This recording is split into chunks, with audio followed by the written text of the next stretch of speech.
बिस्मिल्लाहिर्रहमानिर्रहीम। अस्सलाम वालेकुम रहमतुल्लाह।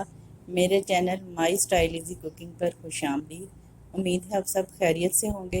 आज हम बनाएंगे बहुत ही सादा तरीके से दाल चावल कचूमर सलाद के साथ। मसूर की दाल और चावल बहुत मज़ेदार बनते हैं, सभी शौक से खाते हैं। तो आप भी बनाएं मेरे स्टाइल से मसूर की दाल, सफ़ेद चावल और कचूमर सलाद।